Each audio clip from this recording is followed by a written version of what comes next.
Davis, that was unreal. How did this team just come back from a 19-point deficit in the fourth quarter?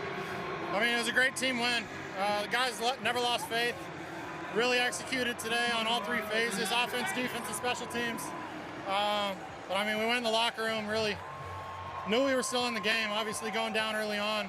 It's tough, but our guys have a great mentality to constantly attack and be aggressive. And I mean, offensive line put on some big-time drives, running the football.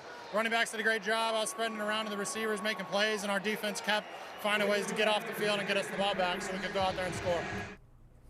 All right, time now to empty the notebook with NFL and CBS reporter Evan Washburn, who was on the sideline for really just one of the craziest games of Week 10. And Evan, that was an incredible finish, right, that we just saw there in Houston. They rallied from 19 points down in the fourth from Davis Mills, who hadn't had a start since 2022. He was responsible for all three of those touchdowns in the surge. He was able to get the ball to start. What stood out to you and how they were able to pull this off?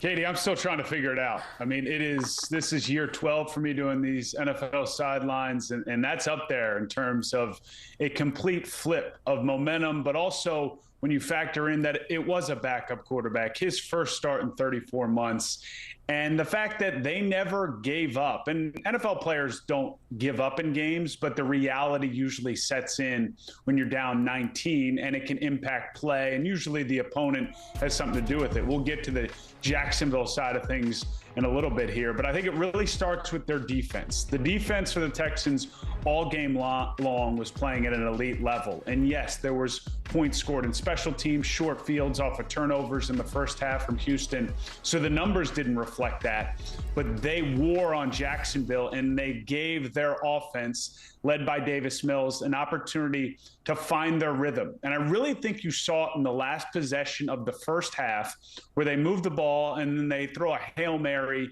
a 51-yarder to Nico Collins. They don't score on it, Katie, but again, it was back-to-back possessions. They'd scored 10 points in that second quarter. You get that big play to end the half, and they carried that, and you could see Davis Mills, a guy who's a bit rusty, started to find his rhythm, especially in the fourth quarter when they were able to stack scoring possessions, and somehow Jacksonville just left that door open enough for them to pull off a pretty historic comeback. Yeah, Jacqueline D'Agostino is right next to me, and she is just absolutely sick over this. Yeah, Evan. sorry, Jacqueline. I know this is a tough segment for you. Maybe Evan, go grab I want coffee. to rip my IFB out right now, okay? Like, I lived it in person, and now I'm just having to watch it again, like the game on the line, the fumble. Oh, my God. But you know what? Kudos to Houston. They deserve it. I mean, you can't do that if you're Jacksonville. So your hats off to the Texans. Yeah, and hats off, obviously, to Davis Mills, right? Yeah. Mills stepping in for the injured C.J. Stroud. He shook off an early interception and delivered nearly 300 yards, and he was able to get that ball to start the game. Let's take a listen. Extremely grateful for the opportunity. I kind of joke around about it all the time, but I just say I'm out here doing my job. Never know when I'm going to get my name called to go in.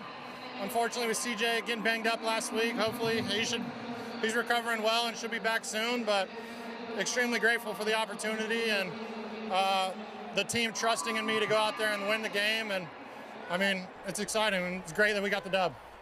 Yeah, you never know when you're going to get your name called there. 3 touchdowns, game winner in the final seconds. What more can you tell us about just how he handled his first start since 2022? It's a great story, Katie, and Texans fans know this, but it's important to remind the general NFL public that Davis Mills was a third-rounder back in 2021. He was the starter in Houston for 2 seasons, and they were the 2 really lean years where you had David Culley as head coach and then Lovie Smith. His last start was the win over the Colts that led to the Texans getting the number 2 pick instead of the 1 pick in the 2023 draft that led to them getting C.J. Stroud. He then becomes the backup, but then Stroud goes down his rookie year with a concussion, similar situation to what we saw a couple weeks ago, and they decided to jump Mills in line and went with Case Keenum, the number 3, to be the starter when Stroud was down, which made Davis Mills obviously realize, man, they don't trust me to step in when we need to try and keep things afloat while the starter's down. Most quarterbacks, as you all know, they would have moved on after that season, find a better opportunity as a backup where maybe the team wants you and believes in you. But Davis, to his credit, took a different approach. And he was humbled by that moment, and he took it into an offseason, got himself back together, earned the number 2 gig again behind C.J. Stroud, and has elevated himself to being someone the Texans extended in training camp because of how well he played as the number 2. And he believes, Katie, that he is a starter in this league. Whether or not that's true remains to be seen. But if he can play like that and show that type of mental toughness and resiliency and playmaking, he is definitely somebody who's earned that high-end backup money that, as we've seen, sometimes turns into kind of a long-term, at least within a season, opportunity to be the guy. He certainly proved with this last game that he could be the guy if he continues to play like that. And everybody just loves a comeback story like that. Obviously, Houston is very thrilled with him, but certainly NFL fans as a whole are rooting for him. On the flip side, it was just a brutal collapse for Jacksonville. The offense completely stalled in the fourth quarter. The pass rush just disappeared, and a few costly mistakes opened the door for Houston's rally. So from your vantage point on the sideline, what went wrong for the Jags down the stretch?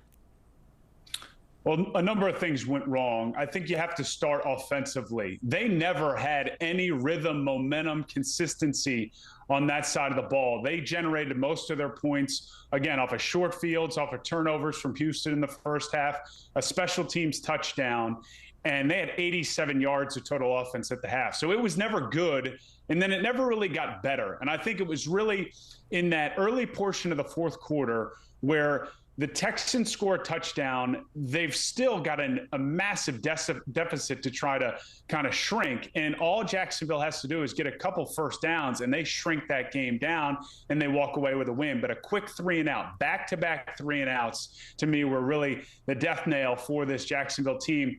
And that forced their defense right back on the field, Katie, and they looked tired. We touched on it in the broadcast. I made the point. I mean, you've been on those sidelines. You can see when especially the big guys, the front four, are gassed and they're trying to catch air, and all they need is for their offense to have a bit of an extended drive. They didn't need any more points out of them, but just keep them on the sideline to catch their wind. They couldn't do that, and that's what really allowed the Texans to move the ball and cut down that lead. Look, this is one of those losses.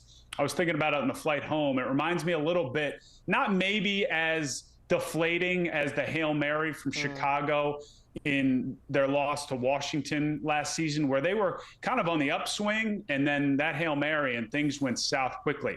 I don't get that sense because I think Liam Cohen's got this group, at least from a culture perspective, heading in the right direction. But there's going to be scar tissue from this loss on a lot of levels.